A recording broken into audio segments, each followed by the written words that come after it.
Meus irmãos,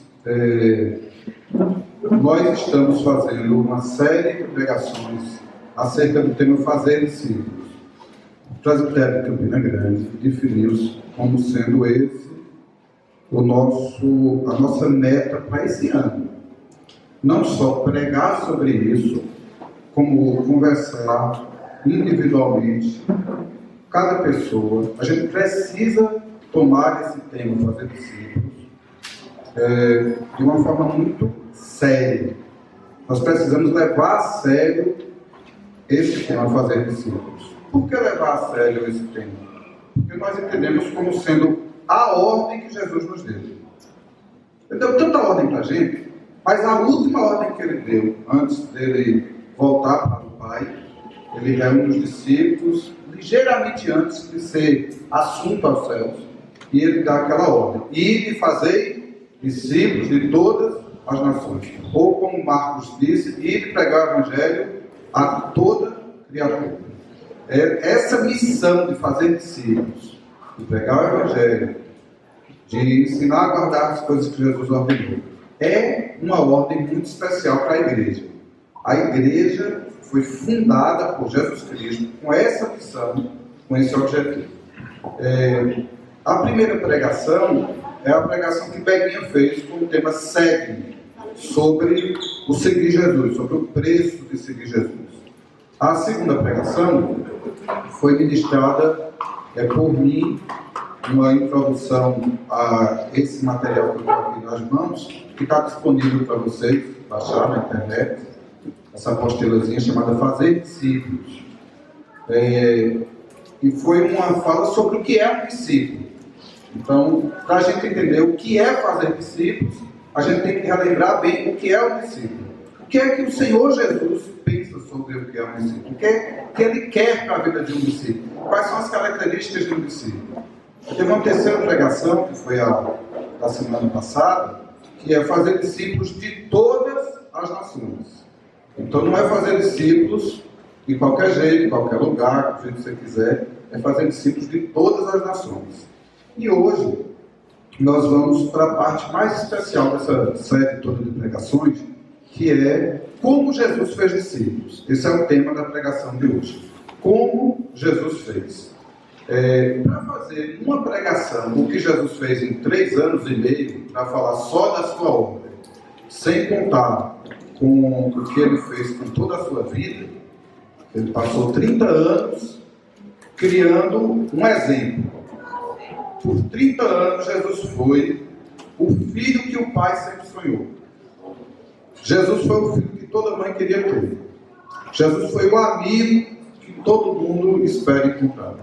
Por 30 anos, Jesus foi um irmão, exemplo, modelo. Então, 30 anos, quando Jesus é batizado por João Batista ali, logo ao completar 30 anos, o pai explode lá do céu com uma frase de amor a esse filho: este é o meu filho amado, em quem eu tenho o meu prazer. Este é o meu filho amado. Então, logo após ter sido batizado, Jesus começou a chamar as pessoas para andar com ele, né? Então, esse foi o tema principal da pregação, o segue de Jesus. Nós vamos ler alguns textos sobre esse aqui, né? Como Jesus fez discípulos. Primeira coisa que Jesus fez foi convidar pessoas para relacionar com ele, né? Veja o que está escrito em João 1, de 38 a 39. João 1, de 38 a 39.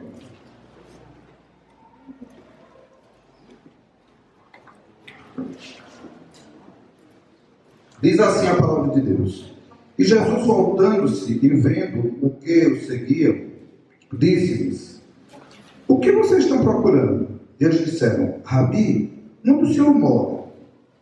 Rabi quer dizer mestre. Aí Jesus respondeu: Venham ver. Então eles foram e viram onde Jesus estava morando e ficaram com ele aquele dia. E eram mais ou menos 4 horas da tarde. Então era mais ou menos 4 horas da tarde. 2 pessoas estão curiando Jesus assim. Então Jesus andando e 2 pessoas assim.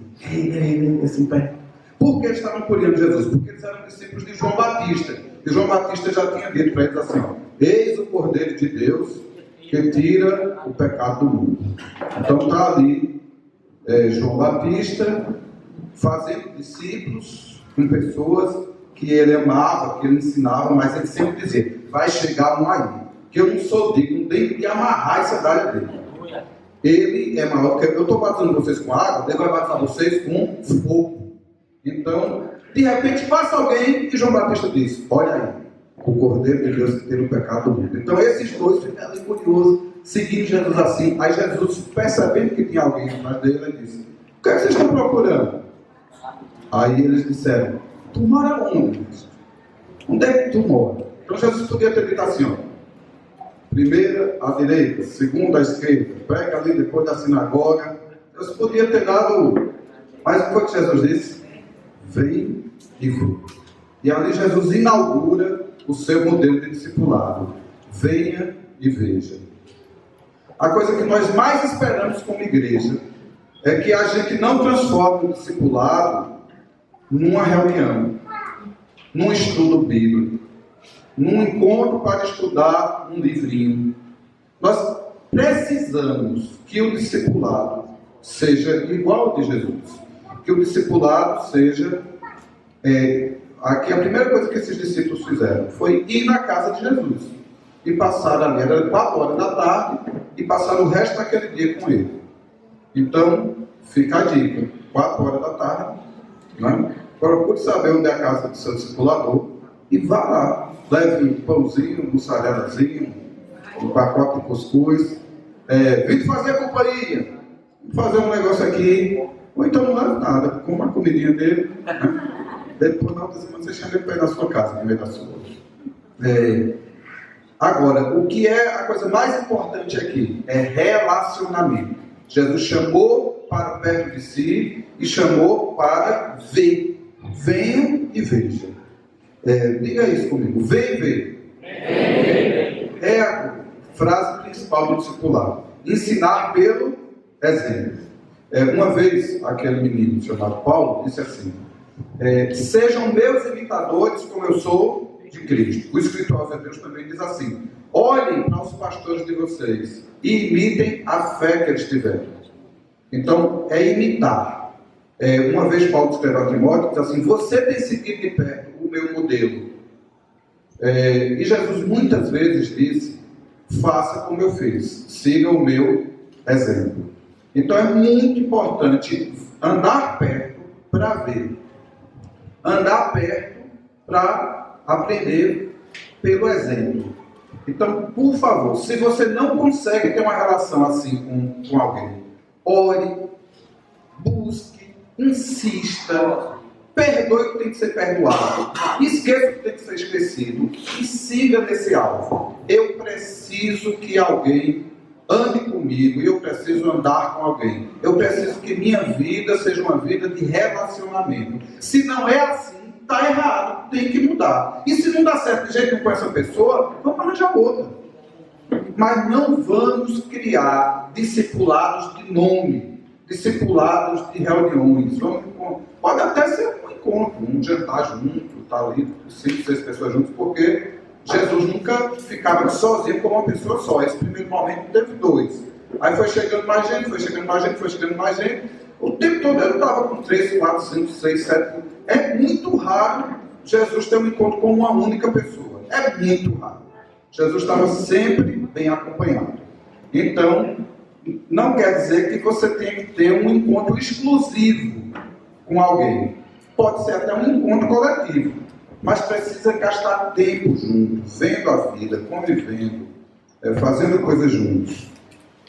E é difícil fazer isso, porque é inconveniente. Então, tem horas da vida que você queria estar sozinho e que o outro queria estar sozinho também. Então, estar junto é inconveniente. Estar junto não é confortável. Estar junto não é bom. Em muitos aspectos não é bom estar junto. Em muitos aspectos é bom você ficar sozinho no seu canto.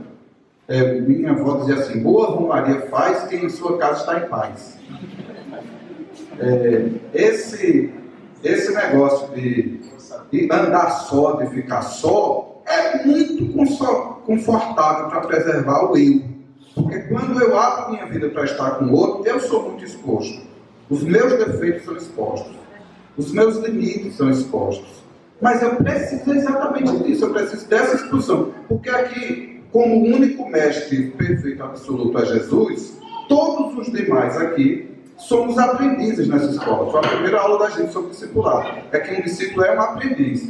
Então, apesar de que, quando eu estou fazendo discípulos, eu chamo alguém para ir em casa, mas eu não só ensino, eu também aprendo. Porque eu também sou um discípulo. É um discípulo que está fazendo discípulos. Não é um discípulo que sabe tudo, que é mestre de tudo. Sabe uma das coisas mais importantes que um discipulador precisa aprender? É dizer assim, não sei.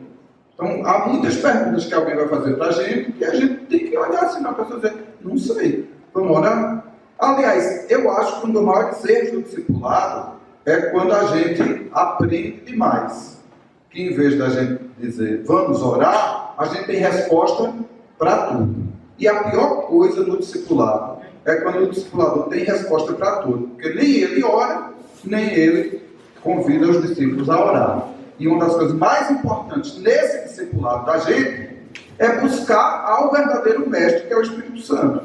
É buscar o verdadeiro professor, que é ele. E buscar a fonte, que é a Escritura Sagrada. Então nós precisamos buscar nas Escrituras Sagradas e na pessoa do Senhor a fonte de informação. A gente aqui é só canal.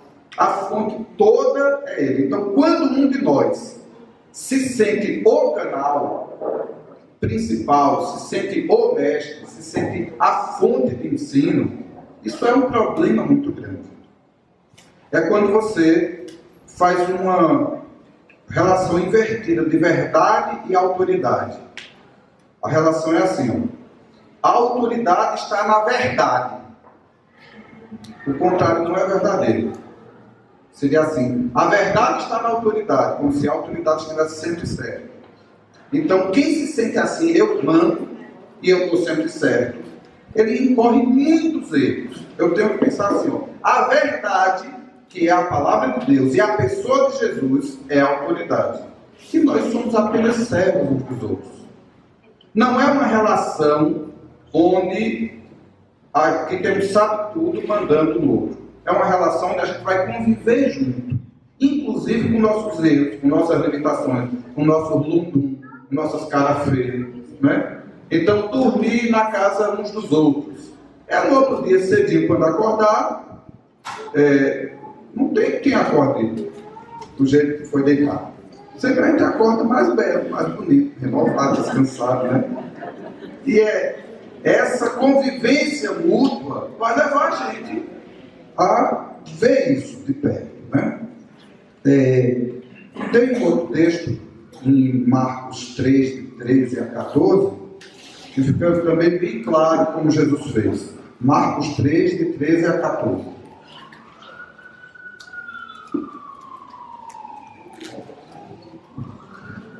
Marcos, capítulo 3, versos 13 a 14. Diz assim a palavra. Depois Jesus subiu ao monte e chamou os que ele quis, e vieram para junto dele.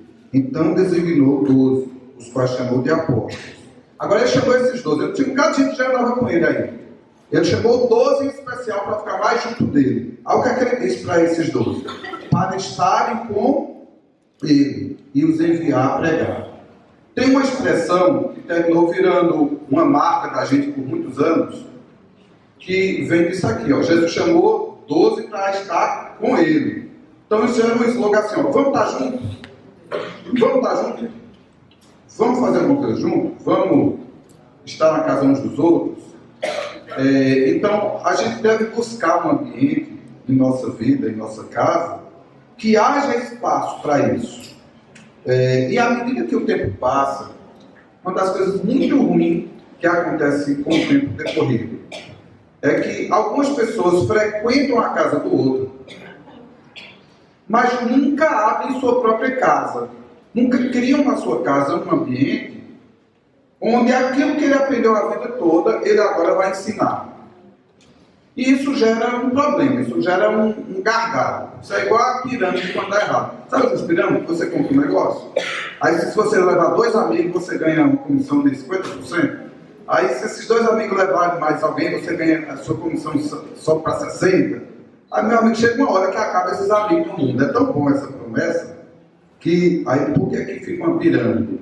É que cada dia que passa, essa possibilidade de arranjar mais alguém querendo pagar por aquele produto, acaba e quebra tudo isso. Aí muita gente que recebeu a promessa, fica só na promessa. Isso aqui pode acontecer a mesma coisa com o discipulado. Porque só funciona se à medida que você aprendeu, você foi mudando sua própria vida e foi começando a fazer isso com outros. Aí esse vai fazer com outros, cria um fluxo de amor. Mas quando uma mesma casa é super hiper frequentada por gente que não cresce, aquela casa fica cheia, nem cabe mais gente ali. Essa turma que está também não está abrindo sua casa e cria ali um acúmulo de doença, de problemas, de confusão, de mal-estar. E todo mundo que espera receber do Senhor, nem pode receber dos que estavam frequentando aquela casa, porque eles não abriram a sua própria, e nem pode receber daquele dono de casa que abriu a sua casa primeiro, porque a casa dele está cheia demais. Então isso trava. É muito importante que a gente possa buscar de Deus crescimento. Então eu frequento uma casa intensamente, até que a minha própria casa seja frequentada intensamente. Aí eu diminuo minha frequência naquela casa principal. Por quê? Porque tudo que eu aprendi lá eu pratico na minha. A minha casa agora é uma extensão da casa dele, que é uma extensão da casa de Jesus. É um ambiente que flui vida. É um ambiente que as pessoas querem estar. Do mesmo jeito que eu gostava de estar ali, agora alguém gosta de estar cá. É um ambiente que cresce para a glória de Deus. Então, cada um de nós deve pensar assim: eu preciso que a minha casa seja um ambiente de fazer discípulos. Um ambiente onde eu possa chamar pessoas, vem e vê.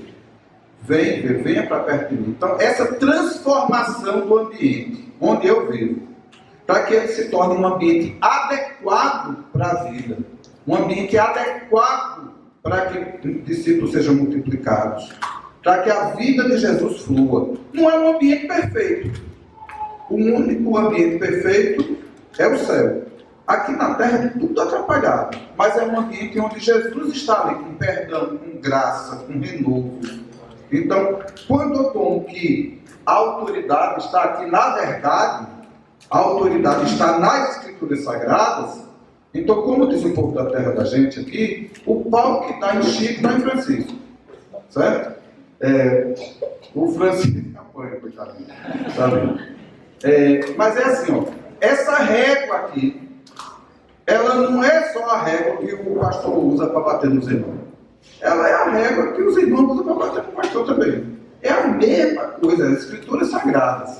Ela é a palavra de Deus. Quem sai disso aqui, alguém vai chegar e chamar para o diálogo. Alguém vai chamar para uma conversa bíblica. É muito importante que isso seja a nossa meta no discipulado. É que todas as casas de todos nós sejam frequentadas e que todo mundo cresça, e que todo mundo vá se tornando igual a Jesus, até que ele volte e complete um processo que iniciou aqui na caminhada. Mas o segredo desse texto é que Jesus chamou 12 para andarem com ele, para estar juntinho dele. Então, para fazer discípulos, a gente vai precisar chamar pessoas para andar com a gente. E as pessoas que querem ser discípulos têm que estar dispostas a andar com o outro. Então, é uma relação muito importante que acontece aí. Os outros textos, Marcos 1, de 16 a 18.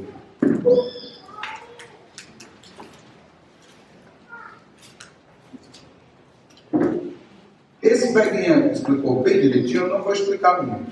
Eu só ler os textos. Como Jesus chamava as pessoas para andar com ele.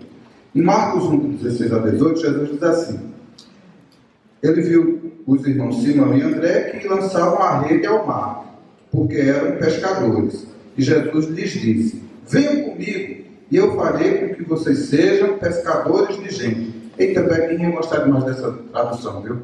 Assim que a gente começou a fazer discípulos, Beguinha encontrou uma mulher no calçadão pedindo uma lata de leite. Me deu uma lata de leite para uma menininha. Aí Beguinha disse: eu lhe dou, mas me dê seu endereço que eu vou deixar na sua casa. Aí chamou a Ana Cláudia, e foi Beguinha e Ana Cláudia, a gente era tudo solteiro, a igreja aqui devia ter umas 8 ou 9 pessoas. E Beguinha foi com ela lá na cachoeira, entregar essa lata de leite. Chegando lá, viu homens consertando redes. Lembrou logo de quem? De Jesus, fazendo discípulo, vim fazer o bem. Aí ele todo feliz chegou para o cara e disse: vinde a mim e eu vos farei pescadores de homens. Aí o cara olhou para ele: tá feito cachaça para subir para a minha cabeça? Eu não quero ser pescador de homem, não, eu quero ser pescador de mulher. Quando o Beca chegou para o segundo homem, aí Jesus disse, na conversa de Beca, Jesus disse assim: vinde a mim e eu vos farei pescadores de seres humanos. Só que tem uma versão da Bíblia, que foi a que eu escolhi aqui para essa pregação, que é a versão Nova Almeida atualizada. Beguinha vai amar essa tradução, porque já tem resolvendo o problema dele. Venham comigo e eu farei com que vocês sejam pescadores de gente, né? Pescadores de seres humanos. E eles deixaram imediatamente as redes e o barco e seguiram Jesus. Amém. Então esse convite de Jesus para os caras, seguido de uma imediata resposta dos caras de largar tudo para seguir Jesus, é matéria importante no discipulado. Então, discipulado é chamar alguém para andar com você. E ser discipulado é largar tudo e seguir o outro que ele chamou. É muito importante. Se os discípulos disserem: não, dá não, vou não. Passa outro dia. Sabe um negócio chamado tem, mas está faltando? Você chega no supermercado e diz: tem bolacha Maria? O cara diz: tem, mas está faltando. Então, a gente corre o risco de virar a igreja do tem, mas está faltando. Não é? Tem discípulo aqui? Tem, mas está faltando. Segue-me. Não, posso não. Né? Essa indisponibilidade prática, real, pode transformar a igreja num lugar hipócrita, num lugar, como Jesus falou da igreja de Laodiceia, de que tem nome de que está vivo, mas está morto. Um lugar que não tem coisas acontecendo, que é aquilo que se diz, não é aquilo que se faz. Então, para que a gente seja efetivo nessa missão de fazer discípulos, é preciso que alguém ligue para o outro e diga assim: vamos ali comigo. E o outro diga: vou. Vamos fazer isso? Vamos. Essa simplicidade de se deixar levar, essa história de se deixar levar é o segredo do discipulado. Só aconteceu o discipulado com esses meninos, quem são eles? Simão e André, porque Simão e André largaram a rede e os pais foram seguir Jesus. Então é muito importante que a gente leve isso a sério. Marcos 10, 28. Marcos 10, 28. Então Pedro começou a dizer-lhes: eis que nós deixamos tudo e seguimos o Senhor. Então, esse é um testemunho, depois de anos de caminhada, que a gente tem que... Eu deixei tudo para seguir o Senhor. É muito importante isso. Em Mateus 9:9. Mateus 9:9. É o da coletoria. No retiro teve uma peça, tem um menino sentado aqui nessa carteira. Quem era o menino que ficava aqui sentado? Pô, não. Aí Jesus passou do lado dele e disse: deixa eu ler aqui bem direitinho para não errar palavras. Jesus olhou e disse: segue-me. E o que foi que Mateus fez? Mateus largou tudo e seguiu Jesus. É muito, muito, muito importante que a gente entenda como é necessário seguir Jesus e criar uma disponibilidade no nosso coração para segui-lo. O que é que eu tenho que fazer? Para onde é que eu tenho que ir? O que é que eu tenho que largar? Então, quando a gente não consegue largar nada, a gente não consegue colocar isso em prática. E olha, que os caras que estão deixando o emprego. Hoje, um dia meu pai disse assim: eu vou parar de assistir o jornal. Ele assistia todo dia o jornal Hoje e o Jornal Nacional. E nesse tempo que eu assisti o jornal, eu vou ler a Bíblia para ver em quanto tempo eu leio a Bíblia. Em 30 dias eu tinha lido a Bíblia toda, só no horário que eu li o jornal. Então, eu estou dizendo para vocês, não precisa largar seu emprego, nem. Basta você largar, por exemplo, as redes que Pedro marcou aqui foi só a rede de pesca. Basta você largar a rede social. Não precisa largar muita coisa não. Basta você largar alguma coisa que está excessiva, que já dá tempo demais para ser discípulo e fazer discípulos. No coração tem que largar tudo. Eu não estou mudando a essência da pregação, não. A pregação é que todo mundo tem que entregar tudo para Jesus. Só que às vezes a gente entregou tudo para Jesus, mas na prática da gente se entregar para a obra, lembra que uma vez a Bíblia diz assim, Jesus disse, quem não largar tudo por causa de mim e do Evangelho, isso é muito importante, porque tem gente que diz assim, eu larguei tudo para Jesus, tudo é de Jesus, mas não sobra nada para o Evangelho, não dá tempo para evangelizar, não dá tempo para fazer obra, não dá tempo para fazer nada para o Evangelho. Teoricamente tudo é de Jesus, mas não se expressa na prática. Então esse meu convite é que tudo isso que você, no seu coração, você deu a Jesus, pois entregue-se, se dê no dia a dia. Precisa de alguém para ir para a África, alguém vai. Precisa de alguém para ir para Lagoa Seca, alguém vai. Precisa de alguém para ir para Barbalha, alguém vai. Aliás, o pessoal de Barbalha que acabou de chegar aqui. Joãozinho e Ramiro, Deus abençoe vocês.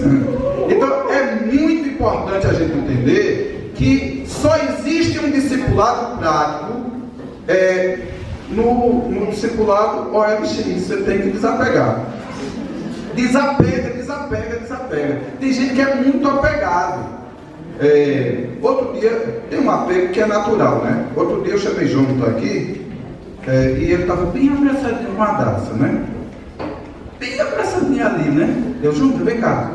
E ele não estava perto na hora assim. E Jonathan ficou ali. Eu não vou levar a Daça. É a Daça ou a Daça? Tanto faz. Se o H é mudo ou falante. A Daça. Aí ele ficou, não vou. Aí quando ele resolveu vir, pediu ajuda para alguém. Quem disse que ela queria largar o pai, né? Agarradinha no pescoço dele ali, pensa numa. Aquela ali vai ser uma boa lutadora de jiu-jitsu. Deu uma chave. Ele quase não conseguia soltar, né? Então, esse desapego às nossas coisas, ao nosso jeito, ao nosso sofazinho, à nossa sériezinha, esse desapego real e prático é o que vai ser levado em conta para que a gente faça a obra. Se eu não largo as coisas que eu me apego, eu não vou conseguir colocar nada disso em prática. Por mais que um dia, quando alguém pregou o Evangelho para mim, eu disse, Jesus, eu entrego tudo para ti. Por mais que quando a gente está cantando aqui, eu digo, eu largo tudo para te encontrar, né? Por mais que eu diga isso, na hora H, quando Jesus precisa de mim, este telefone encontra-se temporariamente desligado ou fora da área de cobertura, né? É o discípulo celular, né? Quando não está desligado, está fora de área. É muito importante que a gente entenda isso, que só existe discipulado se existe disponibilidade. Então, por exemplo, você pode até não largar o seu trabalho, mas você precisa diminuir sua carga horária para você ter, por exemplo, um dia de família. O discipulado precisa que você tenha um dia de família. Por que você precisa de um dia de família? Por causa do seu exemplo. Se você não se dedica aos seus, principalmente aos da sua própria família, você negou a fé e é pior do que o inferno. Sexta eu fui no cinema com minhas filhas, 2 delas. Aí eu encontrei alguns irmãos da igreja lá no shopping. Gostei demais de vê-los ali, né? Sexta-feira, à tarde. Então, eu tinha como administrar meu tempo, eu tinha aquela folga ali de tardinho. Mas um irmão em especial que estava ali, ele tinha trabalho naquela hora, ele teve um jeito de concentrar os horários de trabalho para estar ali com a família. Eu fiquei feliz de ver aquele meu irmão. Um irmão tem uma carga horária muito grande, mas ele estava ali trabalhando para sua principal missão, é estar com sua família. Então, assim, se uma pessoa se dedica o tempo todo ao seu estudo, ao seu trabalho, e ele não para, prepara, ele não vai conseguir sequer ser exemplo. Então, lembre do que eu falei, que Jesus, antes de iniciar uma obra de fazer discípulos, ele viveu 30 anos como exemplo. Então, você precisa de um tempo na sua vida para se dedicar às coisas que mais importam, para que você seja exemplo naquilo. Para que quando você chamar alguém para estar perto de você, você tenha exemplo para dar. Então, isso tem a ver com vida simples. Então, esse tempo todo que Jesus rodou por todo lado, ele largou o trabalho dele, porque ele era carpinteiro. Os pescadores largaram, o coletor de imposto largou, algumas mulheres também largaram. E eles tiveram duas coisas aí. Primeiro, uma vida muito simples enquanto eles caminhavam. Uma vida de muitas privações. Chegou uma cidade, inclusive, que foi negada hospedagem a Jesus. Ele estava muito cansado e teve que ainda ir a pé para a cidade vizinha, porque ali não tinha hospedagem para ele. Então Jesus e os apóstolos tinham uma vida de luxo. E segundo, aqui, alguém sustentava isso. Mesmo uma vida apertada, alguém sustentava isso. E a Bíblia relata que eram mulheres que faziam esse sustento. Está escrito lá no Evangelho de Lucas, tem até o nome das mulheres: Joana, Maria, Madalena, Susana, tem até o nome das mulheres que sustentavam essa vida de Jesus. Vamos ler outro versículo.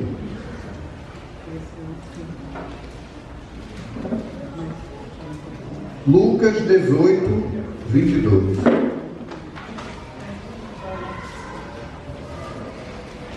O tema que eu estou desenvolvendo aqui é que a gente precisa seguir Jesus e precisa seguir alguém que segue Jesus.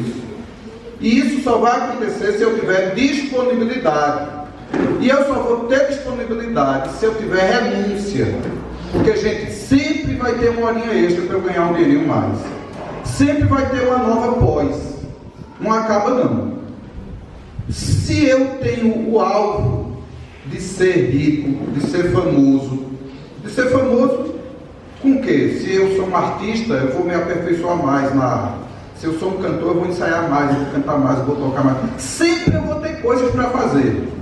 Então, por exemplo, eu prefiro que a banda da gente seja a banda só Misericórdia, porque eles não têm um tempo grande para se encontrar durante a semana, porque eles gastam a semana com disponibilidade para ser discípulo e fazer discípulos. Aí, pela misericórdia de Deus, Deus deu um dom a eles que eles conseguem chegar aqui, se juntar na hora, e aqui é igual você vira nos 30. E às vezes eles até ensaiaram uma coisa ou outra, chega um pastor e pede outra, né? Então, é um se vira nos 30 aqui mesmo. Mas eu prefiro que seja assim do que se a gente tivesse um grupo que ficasse só ensaiando, a gente tivesse uma equipe aqui de música perfeita e nenhum desses que aqui estão nem fosse discípulo, nem fizesse discípulos. É muito importante a gente entender a necessidade de ter disponibilidade real para ser discípulo e fazer discípulos. E isso passa necessariamente por fazer alguma coisa com menos atenção. Por exemplo, atividade física. Dá para você se manter bem fazendo alguma atividade física. A Bíblia diz assim: o exercício corporal para pouco se aproveita. Isso está escrito na Bíblia. É Bíblia. Agora, pouco. Tem proveito? Tem, mas é pouco. Comparando, sabe o quê? Porque se você cuidar muito bem do seu corpo, ele vai caber num caixão, mas feitinho, né?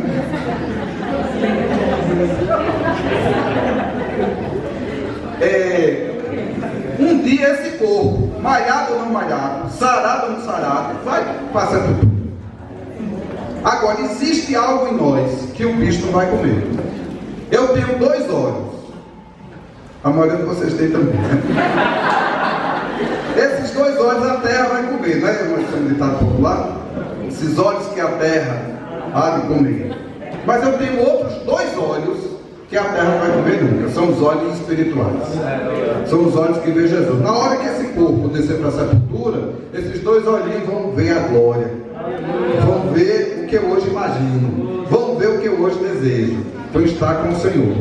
E outro dia, esse corpo ressuscita e aqueles dois olhinhos já perfeitos se reúnem com esse corpo novo, glorificado, e assim estaremos para sempre com o Senhor. Jesus disse: junte tesouro aonde?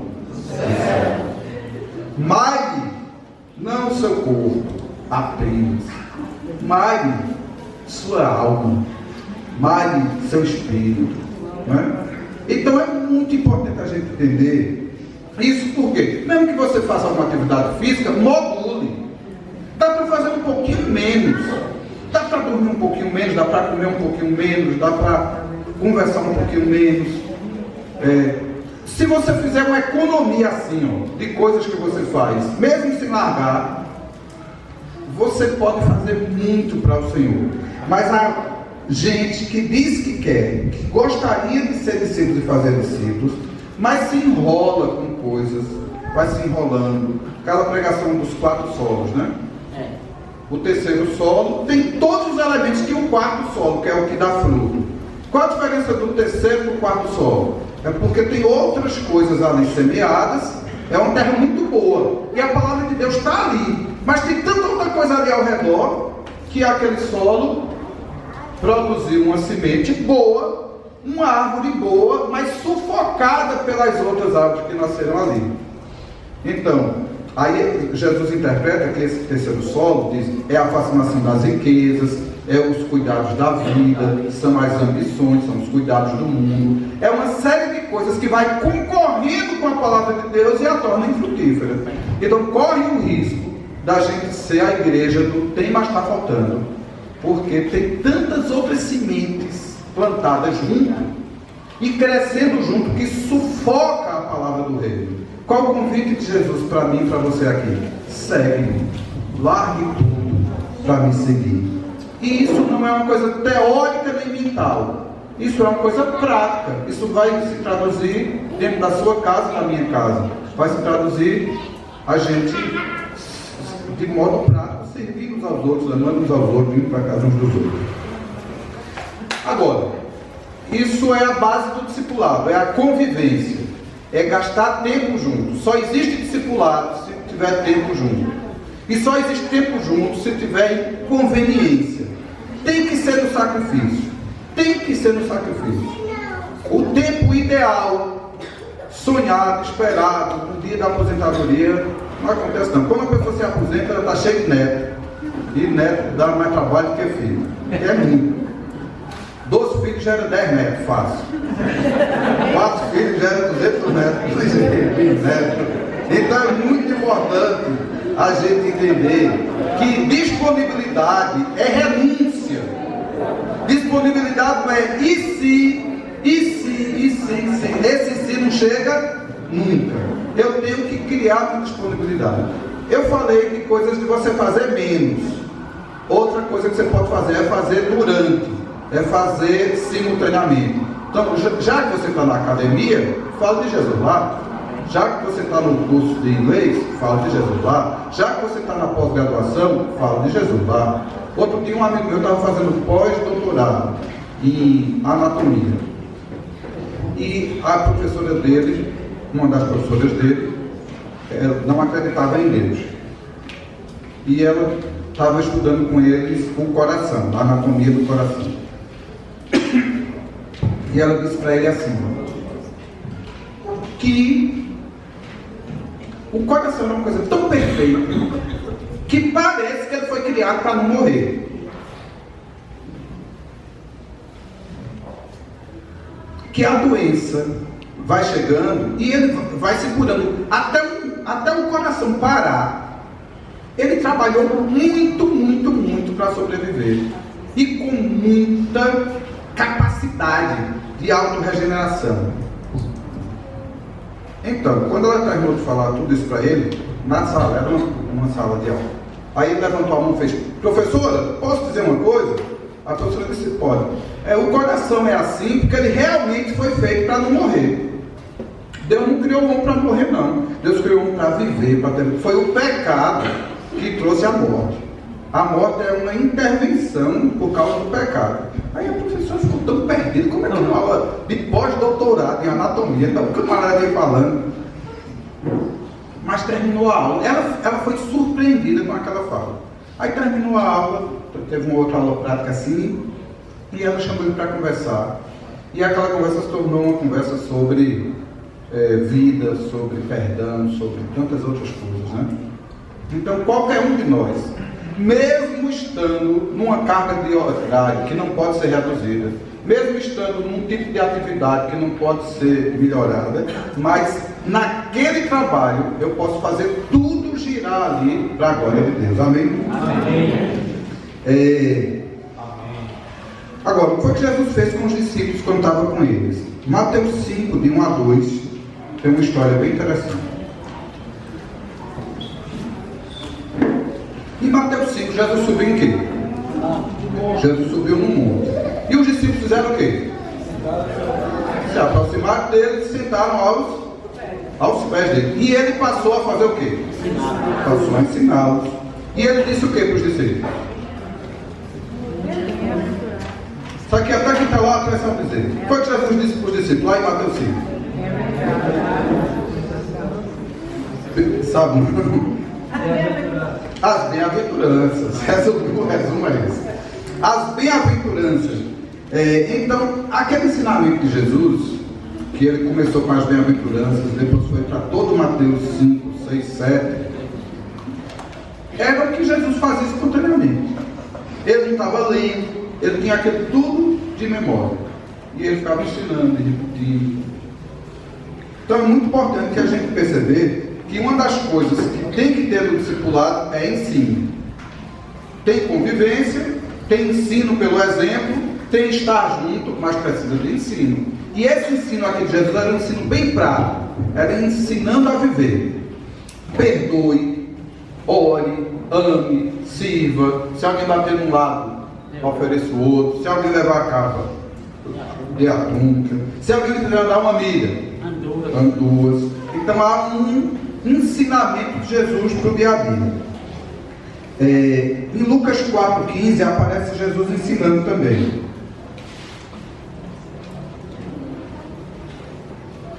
Eu vou ler aqui na versão, na linguagem de hoje. Lucas 4,15 diz assim: ele, falando de Jesus, ensinava nas sinagogas e era elogiado por todos. Olha aí o ensinamento de Jesus. Ele não só ensinava na montanha, dentro das casas, ele ia até nas sinagogas ensinar lá. E era elogiado por todos. Agora, outra coisa que Jesus fazia com os discípulos. Tem um versículo que a maioria de vocês sabe decorar, é João 17, 18. É o versículo que Jesus fala que ele foi enviado pelo Pai e também enviou. Como é que diz esse versículo? João 17, 18. Assim como tu me enviaste ao mundo, também eu os enviei ao mundo. Então, Jesus foi enviado pelo Pai e ele enviou os discípulos. E é isso que acontece em Mateus 10, quando ele envia aqueles 70 e ele também os 12. Em Lucas 10. É isso que acontece lá no final em Marcos 16, em Mateus. Então, e lá naquele Lucas que a gente leu antes, que ele chamou 12 para andar com ele, mas também para os enviar a pregar. Então, isso tem que ter no discipulado também.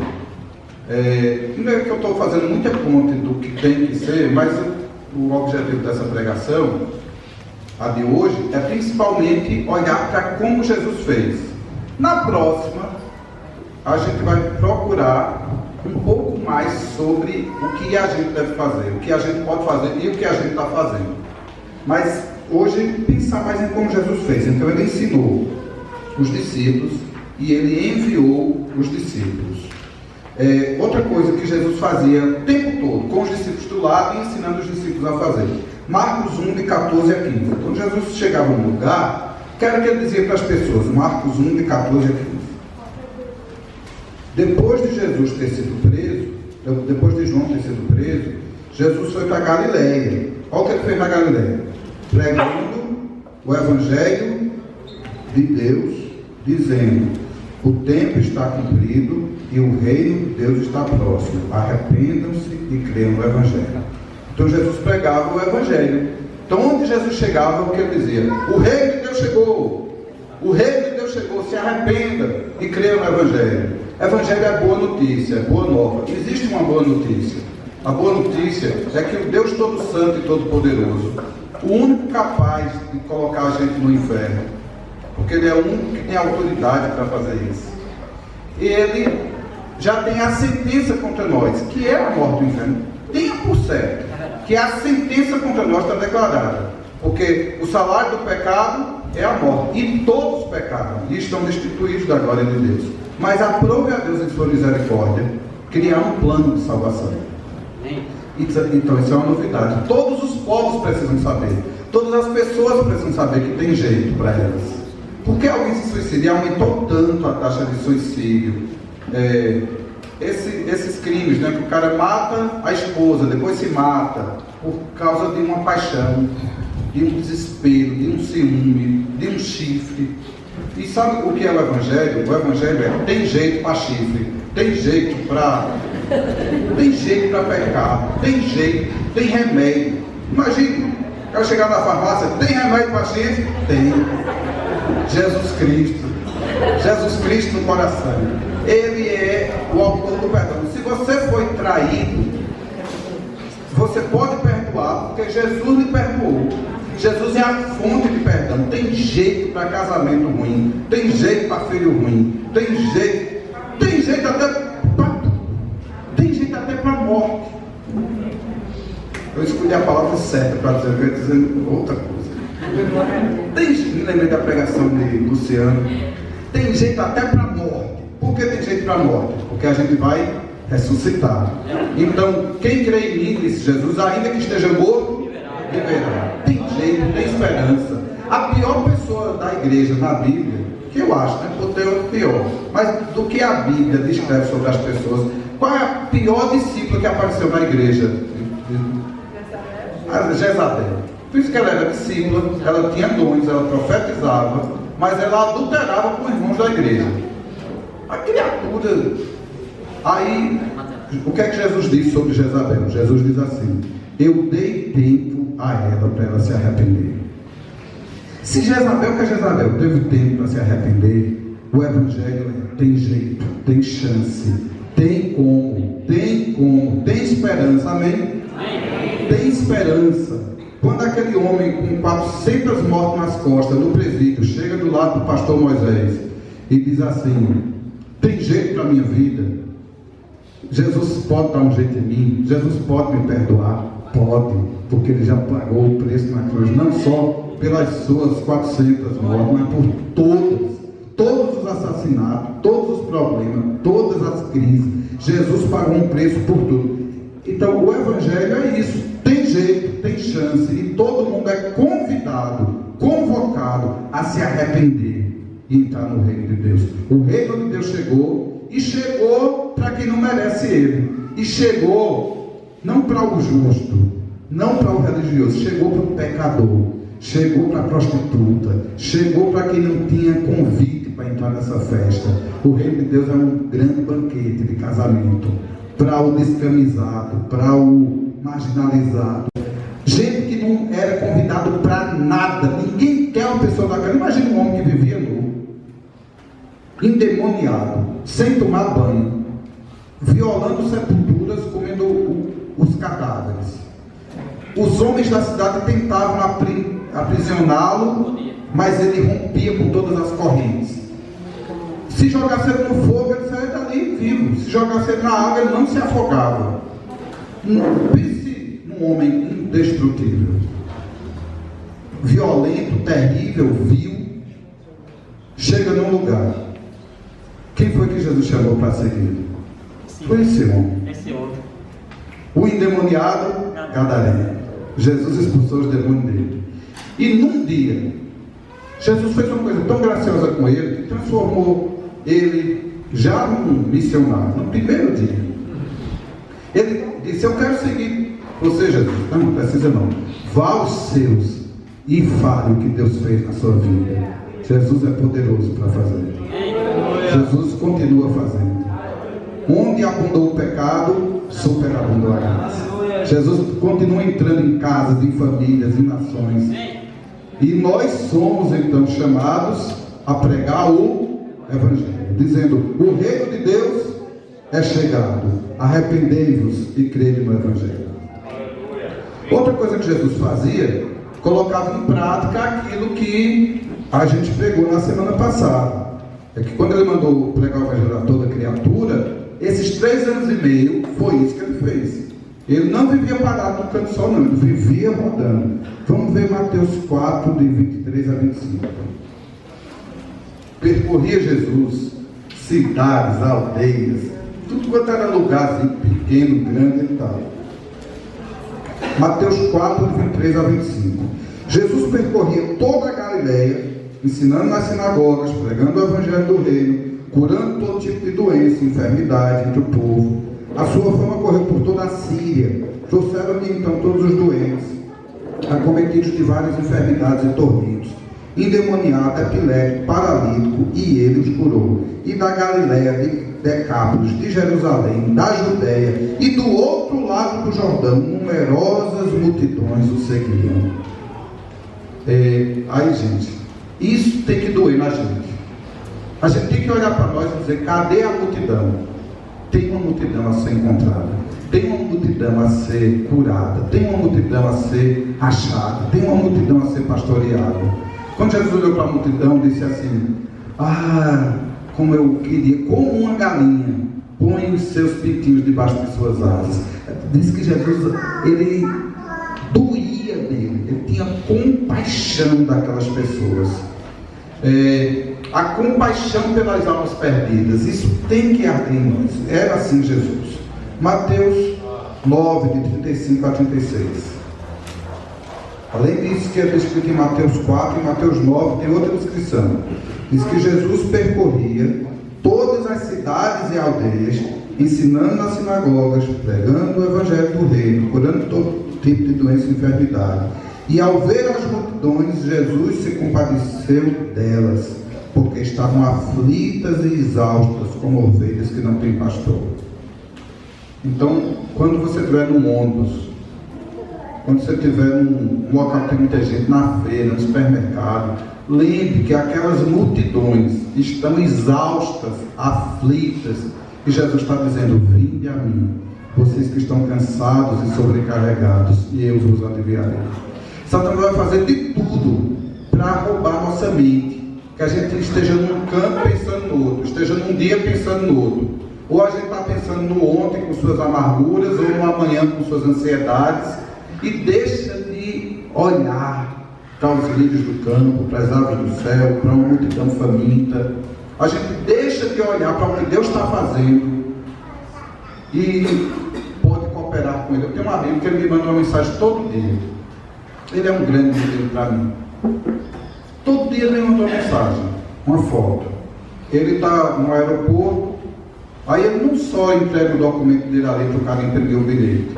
Então ele chega cedo no aeroporto, uma hora que não está naquela agonia, naquela confusão.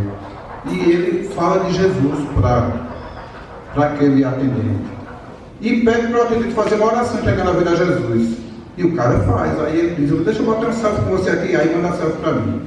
Mais um que carimbou o passaporte do céu. Aí se ele faz dentro do avião, ele é o último a sair do avião. Em vez de ele ficar naquela correria para sair logo. Porque às vezes a pessoa que está andando de ônibus ou de avião, quando chega perto do destino final, a pessoa está naquela agonia de sair logo. Depois ele faz questão de ser o último. Aí ele junta aquelas aeromoças ali, pede para a viagem de trás, pede para falar com o comandante. E gente, que voo excelente. Como eu me senti feliz aqui. Eu posso orar por vocês? Alguém tem um problema aqui? Então, aí bate uma fotinha. O que eu tenho de foto no meu celular que ele tirou dentro do avião, pessoa do lado, no restaurante, em todo canto. Aí ele vai pregar no lugar, pregando para uma multidão. Acontece tudo que tem para acontecer, mas ele alcança mais gente de um em um do que as multidões que ele prega. E ele é incansável. Com alegria, ele manda aquelas fotinhas para a gente. Eu acho que daqui, Gilanda e Eva conhecem ele, Tom. Antigo Tom que ia para a congregação. Ele está com aquela barbinha dele do mesmo jeito, só que bem branquinha, carequinha. E é a mesma alegria que a marca registrada dele é que ele faz assim, uhul! Né? Toda toda coisa que alguém fala, ele faz, ele vibra com cada testemunho, com cada vida se entrega, com cada cura. E ele passou muitos anos, ele era um obreiro quando eu era meninote. Ele se converteu na cadeia do Rio Grande do Norte, porque ele era hippie. E toda vez que ele era preso, ele conseguia um Novo Testamento e ficava lendo lá. Aí saía, se desviava, roubava, voltava para Cristo sempre dentro da cadeia, né? Até que de uma vez ele se converteu de vez, nunca mais voltou para a cadeia. Mas ele é muito apaixonado por Jesus, muito apaixonado. Então, nos últimos anos de sua experiência ministerial como missionário, ele estava indo para pregar o Evangelho assim, para multidões mesmo, fazer eventos grandes. Ele chegava a ganhar 20 mil pessoas para Cristo num ano. Só que há 6 anos Deus falou com ele que ele devia parar de ele mesmo evangelizar e treinar a igreja para a igreja evangelizar. Então ele criou uma coisa que ele chama Seminário de Ativação dos Dons da Fé e do Evangelismo. Então ele chega numa igreja assim, fala sobre o poder de Jesus, o poder do Evangelho, e que esse poder de Jesus e do Evangelho agora está em todos nós. E aí ele já coloca essas pessoas para orarem umas pelas outras aí, e depois envia o pessoal para sair para o meio da rua para pregar. E o pessoal volta com dezenas e dezenas de histórias. Histórias de conversão, de cura. E ele, como ele é bem organizado, porque ele é missionário desde muitos anos, ele vai anotando. Todas essas histórias ele anota. Então ele diz que desde que Deus deu essa estratégia para ele há 6 anos até aqui, em vez de ser aquelas 20 mil pessoas que ele ganhava num ano, 500 mil pessoas já entregaram a vida a Jesus. Porque ele não só ele faz, como cada pessoa que ele visita, cada igreja que ele vai, ele estimula as pessoas a ganharem vidas. Então, ouvir esse testemunho desse irmão, desse amigo, aí ele diz assim, que um dia ele vive em comunhão com o Espírito Santo, e o Espírito Santo é o principal discipulador da gente. Aí ele conta histórias assim muito incríveis, de coisas simples, como um dia ele jogar o lixo no chão do banheiro e o Espírito Santo dizer, volta, você é diferente aqui, você é sal, você é luz. De cuidar de um, de outro. Com exemplos de hoje, tem tantas outras pessoas assim. Marcelo, parceirão que está em Aracaju, é uma pessoa extraordinária. Ele não perde um minuto, ele não perde uma oportunidade, onde ele passa. Aí, aqui a gente tem exemplos aqui, desde a semana passada que eu estou dizendo, que a gente tem que se juntar com quem vive as coisas para aprender com eles. Então, essa história que Wagner tem vivenciado ali em Corinthians, a gente tem que aprender com Wagner. As histórias que Vitor tem vivenciado, ou não tem passado, a gente tem que aprender com Vitor. A gente tem que aprender com João, a gente tem que aprender com o outro, a gente tem que aprender com Nida, a gente tem que aprender com a gente tem que aprender com Dário. A gente tem que aprender uns com os outros. Então, aquilo que alguém faz com excelência, a gente tem que ficar perto daquela pessoa e querer aprender. Eu não posso me contentar. Quando eu li o texto, eu disse assim, isso tem que doer em nós. Eu não posso olhar para um texto desse, que Jesus alcançava multidões.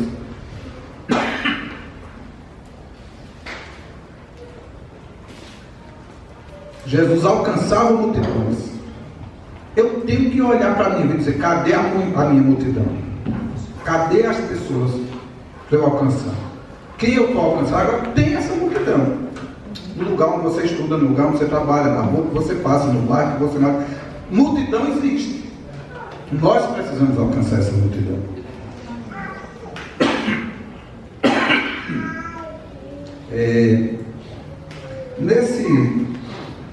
Nesses textos aqui, sobre como Jesus fazia, como Jesus praticava todas essas coisas, nós encontramos algumas coisas bem simples que ele ensinava, que sem isso não tem discipulado. Por exemplo, leia comigo Lucas 17, 3 a 4.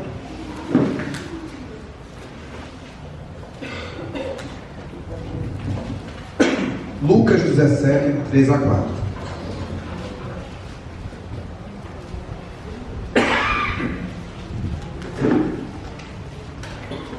Tenham cuidado. Se o seu irmão pecar, repreenda-o. E se ele se arrepender, perdoe. E se pecar contra você 7 vezes num dia, e 7 vezes vier até você e disser: eu estou arrependido, perdoe. Então Jesus ensinou os discípulos a perdoar uns aos outros. Gente, pense no ensinamento que tem que ser repetido todo dia no discipulado. Porque se a gente não perdoar uns aos outros, e a gente mesmo, pense que a gente não consegue. Porque nós vamos falhar, nós vamos errar, nós vamos nos equivocar, nós vamos nos atrapalhar. A gente até fazendo as coisas certas, achando que está abafando, como dizia o lá de casa. Você pode fazer um negócio achando que está a melhor coisa do mundo e ofende alguém. A gente precisa perdoar. A gente precisa criar entre nós um ambiente de perdão. Se a gente não aprender a perdoar, se a gente não conseguir perdoar, a gente não desenvolve. Ou a gente vai ficar cheio de amargura, semeando essa amargura com os outros, ou a gente vai paralisar, ou a gente vai abandonar mesmo. A gente só cresce, a gente só segue se a gente perdoar. Então, é matéria primordial do discipulado, perdão. Perdoe seu discípulo, perdoe seu discipulador, perdoe seu amigo, perdoe seu pai, perdoe sua mãe, perdoe seu vizinho, perdoe seu pastor. Pastor é que dá trabalho mesmo. A gente precisa demais do perdão uns dos outros, para a gente seguir. Outra coisa que Jesus fez muito pelos seus discípulos, João 17, de 1 a 2. E aqui, historicamente, o maior risco de um discipulado que deu ênfase em uma coisa e não deu ênfase em outra, dele se perder. Um discipulado que as pessoas estão muito juntas, que alguém cria verdadeira disponibilidade para estar perto do outro. E se cria um ambiente de estar junto, sem perdão, uma hora dá problema. Uma convivência intensa sem perdão, pode escrever. É uma bomba de tempo. Qualquer hora explode. Qualquer hora explode. E na hora que explode, você tem um verdadeiro dossiê contra outra pessoa. Se você não foi perdoando todo dia, deletando, perdoando, esquecendo, se você fizer uma lista assim num papel com todas as coisas que você tem contra uma pessoa, e for aumentando, e você ainda ouve a denúncia de uma maledicência de outra, vai aumentando, isso vira uma conta impagável. Assim como o Senhor te perdoou, perdoe os outros, e vai esquecendo. Agora uma outra coisa, em João 17, de 1 a 2, diz assim: depois de dizer essas coisas, Jesus levantou os olhos ao céu e disse: Pai, é chegada a hora, glorifica o teu filho, para que o filho glorifique a ti, assim como lhe deste autoridade sobre toda a humanidade, a fim de que ele conceda vida eterna a todos que lhe deste. Eu botei só 1 e 2, mas leia quando você chegar em casa, João 17 todo. João capítulo 17 é uma oração de Jesus pelos discípulos. Então, se Jesus, que é Jesus, gastou tempo orando pelos discípulos, Jesus confiava que o Pai ia cuidar dos discípulos, então nós precisamos apresentar os discípulos ao Pai.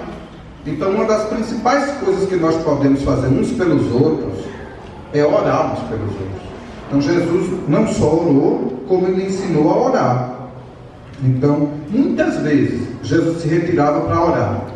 Não tem discipulado que funcione sem oração.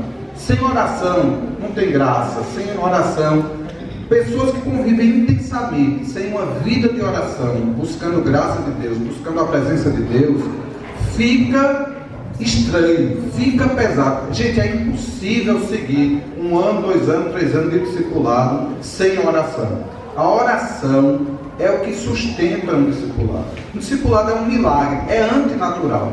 A natureza da gente é o egoísmo. Viver para o outro, viver pelo outro, viver em função do outro, sem perdoar e sem orar, não dá certo. Olha, mas não dá certo de jeito nenhum.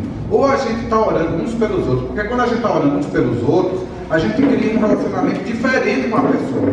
Não é um relacionamento carne com carne, é um relacionamento espírito com espírito. Carne com carne. Ó, eu sou cheio de defeito.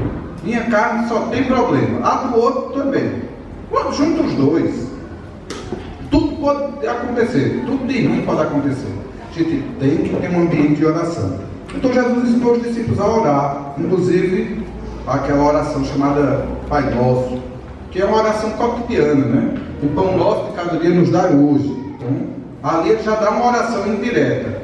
É que você precisa orar todo dia. É uma oração para fazer hoje pelo pão de hoje. A oração de hoje não serve para amanhã. A de amanhã não serve para quinta-feira. É todo dia. Todo dia a gente precisa de orar. Outra coisa que Jesus fez, muito, o tempo todo, não só fez como falou que estava fazendo. Está escrito em João 13, de 14 a 15. João 13, de 14 a 15. Está escrito assim: se eu, Senhor e Mestre, lavei os pés de vocês, então vocês devem lavar os pés uns dos outros, pois eu dei o exemplo para que vocês façam o que eu fiz. Então é muito importante que isso que Jesus fez seja bem entendido por nós. Jesus foi exemplo de tudo o que ele falava.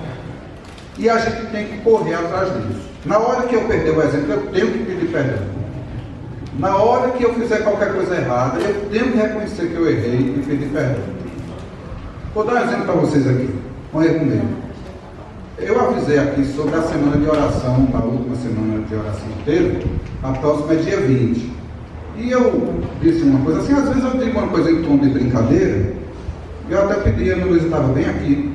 Eu disse: Luísa, filme isso aqui que eu vou enviar para as pessoas, isso que eu estou dizendo aqui, pelo grupo do WhatsApp. Eu estava convidando todo mundo para orar, continuamos convidando todo mundo para orar, e por uma semana nós abdicamos de todo tipo de atividade da igreja, transformando todas elas em reuniões de oração. Reuniões de líderes, de presbitério, de grupo caseiro, todo tipo de reunião que tiver, os séculos, discipulado, nós convidamos a transformar tudo em oração. Vamos passar uma semana, quem puder jejuar, jejue a semana toda, quem puder jejuar todo dia um pedacinho, jejue todo dia um pedacinho, quem puder jejuar 2 dias, jejue 2 dias. É um convite à igreja para a gente aprender a orar. Continuamos repetindo o convite. Só que na hora de dar o aviso, eu disse assim: se você, durante essa semana, postar alguma pregação no grupo da igreja, eu sou administrador do grupo e eu vou deletar, vou tirar, vou bloquear você, sabe uma coisa assim, né? Eu, assim, faço essas coisas assim, tom de brincadeira, não estava chateado com ninguém. É tanto que no outro dia, quando alguém postou uma pregação, eu fui bem gentil no particular e disse: nós combinamos de essa semana gastar nosso tempo só em oração. A pessoa pediu desculpa, a pessoa mesmo tirou. Eu fiquei até com vergonha do vídeo que eu pedi para a Luísa gravar e eu mesmo deletei aquele meu vídeo. Mas durante a semana, uma pessoa me pediu o vídeo para dar uma bronca em alguém. Aí eu percebi que aquela minha brincadeira pegou mal, porque alguém, em nome do que eu estava dizendo, estava sendo chato com o outro, estava ofendendo o outro. E o objetivo é que a gente ore, não é que a gente passe a semana de oração ofendendo uns aos outros. A gente passa a semana de oração orando, né? Então aqui eu estou confessando para meus irmãos, estou pedindo perdão, o presbitério já puxou minhas orelhas, né? E eu gostaria de continuar convidando meus irmãos a orar, mas dizendo que não é com cobrança, nem com mandando vídeo, nem proibindo, nem bloqueando, que a gente vai conseguir nada. É com paz e justiça e alegria no Espírito Santo que o reino de Deus cresce. Então a gente vai errando, vai pedir perdão, alguém que parece mais com Cristo está perto de mim e vai abrir meus olhos. Aquilo que você fez não caiu bem, não pegou bem. E a gente vai crescendo de glória em glória. Vai crescendo para a glória de Deus. Vai crescendo para servir a Deus. Amém. Irmãos, outra coisa que Jesus fez, além de dar exemplo e dizer que ele estava dando exemplo para os discípulos seguidos, está escrito em João 13, 1. Isso é uma das coisas mais lindas do discipulado. João 13, 1. Aí a gente vai precisar muito de Jesus para viver isso. A coisa melhor do discipulado é aquela promessa que Jesus fez assim: ide fazer discípulos de todas as nações, mas no final ele diz assim: e eu estarei com vocês todos os dias, até a consumação dos séculos. É esse Jesus, todos os dias, a esperança do discipulado. Só vai ter tudo isso que eu estou dizendo que deveria ter com Jesus todo dia. Olha João 13:1, diz assim: faltava somente um dia para a festa da Páscoa. Jesus sabia que tinha chegado a hora de deixar este mundo e ir para o Pai. Ele também havia amado os seus que estavam neste mundo e os amou até o fim. Então é muito importante a gente ver isso. Jesus amou os seus discípulos e, tendo amado os seus, amou-os até o fim. Esse amor até o fim é a base do discipulado. O discipulado tem que ter amor. Essas relações não podem ser uma obrigação, tem que ser amor. A gente tem que buscar amor. Se não tem amor, de nada vale. Não vale o sacrifício, não vale gastar o tempo, não vale abrir a casa, não vale saber muita coisa. Sem amor. Então todo o ensinamento da palavra de Deus nos puxa para o amor. O amor é o maior mandamento. Então, filhinhos, amemos-nos, não de palavras, mas de ações. Amemos uns aos outros. Vamos viver uma vida de amor. Vamos buscar esse amor. Aí o que eu estou dizendo, se está faltando, vamos buscar primeiro em Jesus. Jesus é a fonte. Qualquer relacionamento pode funcionar. Se a gente buscar Jesus como nossa fonte, se a gente buscar Jesus como aquele que nos guarda, se a gente buscar Jesus como aquele que nos protege, buscar Jesus como aquele que é capaz de fazer infinitamente mais do que pedimos ou pensamos, Jesus é todo poderoso. Foi com toda a autoridade que o Pai deu nos céus e na terra que ele instituiu os discípulos. Outra coisa que Jesus fez, que estava óbvia quando eu falei do texto do Evangelho, mas que tem aqui também, é que Jesus fez muitos sinais e prodígios. Está escrito em João 2:11. O primeiro sinal que Jesus fez, descrito pelo Evangelho de João, é no casamento de Caná da Galileia, que Jesus transforma a água em vinho. Aí em João 2:11 diz assim: Jesus fez esse seu primeiro milagre em Caná da Galileia, e assim ele revelou a sua natureza divina, e os seus discípulos creram nele. Gente, discipulado tem que ter milagre. Então toda vez que alguém trouxer algum problema, algum assunto, transforme aquilo em oração. Busque um milagre. Sabe o que vai acontecer? Jesus vai fazer milagre. Aleluia. E as pessoas vão entender que estão seguindo um Deus Todo-Poderoso. Não é um discipulado morto, é um discipulado vivo, é um discipulado de milagre, é um discipulado de maravilha, é um discipulado. O livro assim tinha muitas páginas, difícil de achar, e ele orou e foi em cima. Aquilo que levaria horas para encontrá-la no livro, numa oração se resolveu. Gente, Deus é um Deus de milagres. Deus continua fazendo milagres, pequenos milagres e grandes milagres. Deus faz chover, Deus faz parar de chover, Deus faz milagre todo dia. Vamos transformar o discipulado num ambiente de milagres. Isso só acontece com a oração. Isso só acontece buscando a Ele. A outra coisa que está claro no Evangelho é que algumas coisas que Jesus fez especificamente por causa dos seus discípulos. Está escrito em João 17:19. Diz assim, ó: e a favor deles eu me santifico, para que eles também sejam santificados na verdade. Então tem coisa que a gente até poderia fazer, e a gente vai fazer diferente, porque tem alguém olhando para mim, porque eu quero levar pessoas para o céu. Tem uma coisa que é lista, que eu podia fazer, que não é problema nenhum fazer, e eu vou renunciar, eu vou me santificar naquilo, para santificar o outro. Então, no discipulado, eu me preocupo com o outro, eu faço coisas por causa do outro. Isso, eu estou dizendo, é antinatural, porque a natureza dessa geração é dizer assim: eu vou pela cabeça dos outros, eu tenho minha vida, ninguém se mete na minha vida, eu não me meto na vida de ninguém. Eu vou fazer só para dar satisfação aos outros? O Jesus disse que ele se santificava por causa dos discípulos dele, para que eles se santificassem também. Então a Bíblia chega a dizer o seguinte: que comer carne não é problema nenhum. Mas se você comer carne e escandaliza o teu irmão, não coma carne não. Porque por causa de uma comida, de uma bebida, você vai perder uma vida. Então, em nome de uma vida, em nome de ganhar alguém, em nome de ter misericórdia da fé, da limitação de alguém, renuncie o que precisa ser renunciado. Então, nós precisamos crescer nisso. O que é que eu preciso mudar por causa do outro? O que é que eu preciso renunciar por causa do outro? O que é que eu preciso fazer por causa do meu irmão? Outra coisa que Jesus fazia, muito, e a gente precisa aprender a fazer, e tem irmãos aqui que podem nos ajudar muito a fazer. Está escrito em Atos 10:38, isso todo mundo sabe. Como Deus ungiu a Jesus de Nazaré, com o Espírito Santo e poder, o qual andou por toda parte, fazendo bem e condenando todos os oprimidos do diabo, porque Deus é bom. Então, primeiro tem que ter Deus com a gente para a gente conseguir fazer isso.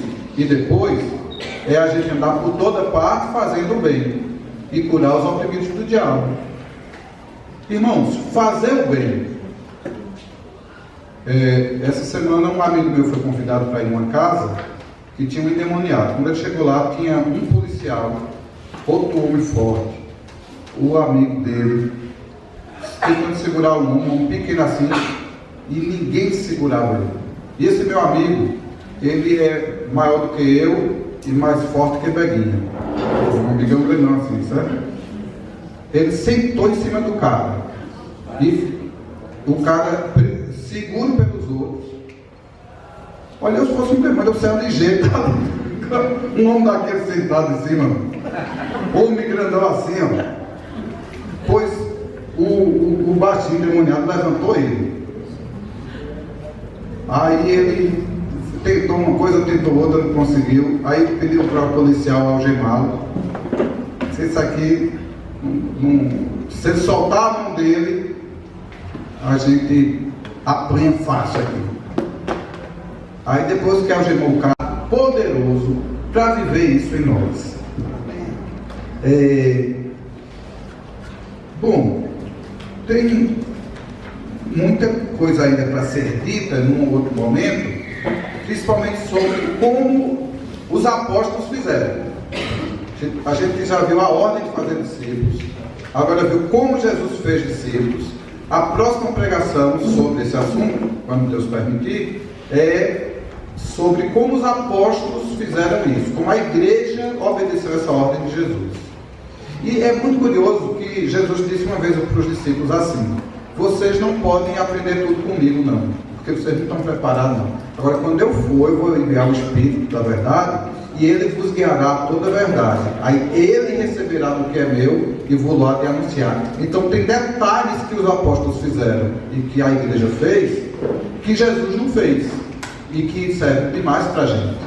Então a próxima pregação dessa série é como os apóstolos e a igreja vivenciaram essa ordem de fazer discípulos.